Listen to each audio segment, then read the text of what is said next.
بسم اللہ الرحمن الرحیم۔ ایک بار جبرائیل علیہ السلام نبی کریم صلی اللہ علیہ وسلم کے پاس آئے۔ آپ صلی اللہ علیہ وسلم نے دیکھا کہ جبرائیل علیہ السلام کچھ پریشان ہیں۔ آپ نے فرمایا، جبرائیل کیا معاملہ ہے کہ آج میں آپ کو غمزدہ دیکھ رہا ہوں؟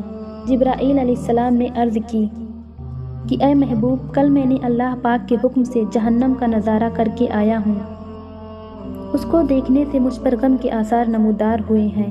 نبی کریم صلی اللہ علیہ وسلم نے فرمایا، جبرائیل مجھے بھی جہنم کے حالات بتاؤ۔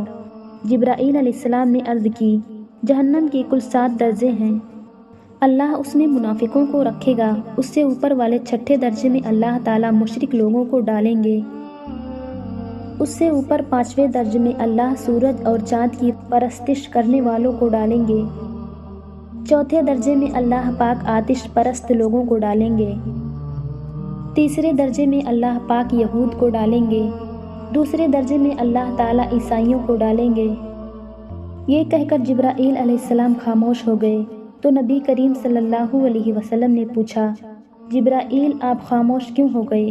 مجھے بتاؤ کہ پہلے درجے میں کون ہوگا؟ جبرائیل علیہ السلام نے عرض کیا، اے اللہ کے رسول صلی اللہ علیہ وسلم، پہلے درجے میں اللہ پاک آپ کے امت کے گنہگاروں کو ڈالیں گے۔ جب نبی کریم صلی اللہ علیہ وسلم نے یہ سنا کہ میری امت کو بھی جہنم میں ڈالا جائے گا تو آپ بے حد غمگین ہوئے اور آپ نے اللہ کے حضور دعائیں کرنا شروع کی۔ 3 دن ایسے گزرے کہ اللہ کے محبوب صلی اللہ علیہ وسلم مسجد میں نماز پڑھنے کے لیے تشریف لاتے، نماز پڑھ کر حجرے میں تشریف لے جاتے اور دروازہ بند کر کے اللہ کے حضور رو رو کر فریاد کرتے۔ صحابہ حیران تھے کہ نبی کریم صلی اللہ علیہ وسلم پر یہ کیسی کیفیت طاری ہوئی ہے، مسجد سے حجرے جاتے ہیں، گھر بھی تشریف لے کر نہیں جا رہے۔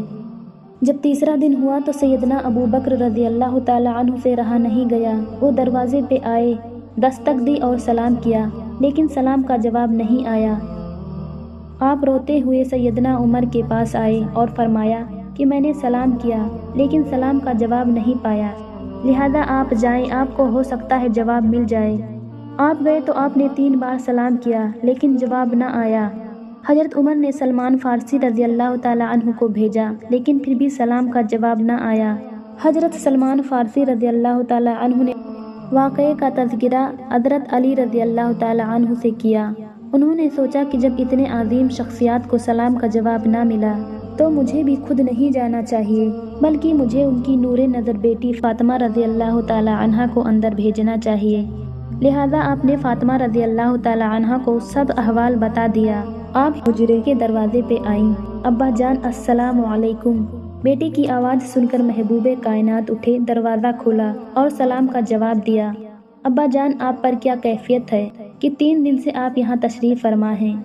نبی کریم صلی اللہ علیہ وسلم نے فرمایا کہ جب جبرائیل نے مجھے آگاہ کیا ہے کہ میری امت بھی جہنم میں جائے گی، فاطمہ بیٹی مجھے اپنی امت کی گنہگاروں کا غم کھائے جا رہا ہے اور میں اپنے مالک سے دعائیں کر رہا ہوں کہ اللہ ان کو معاف کر اور جہنم سے بری کر۔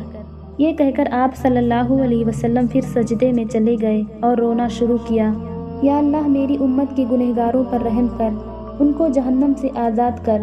کہ اتنے میں حکم آ گیا، وَلَسَوْفَ يُعْطِيكَ رَبُّكَ فَتَرْضَىٰ، اے میرے محبوب غم نہ کر، میں تم کو اتنا عطا کر دوں گا کہ آپ راضی ہو جائیں گے۔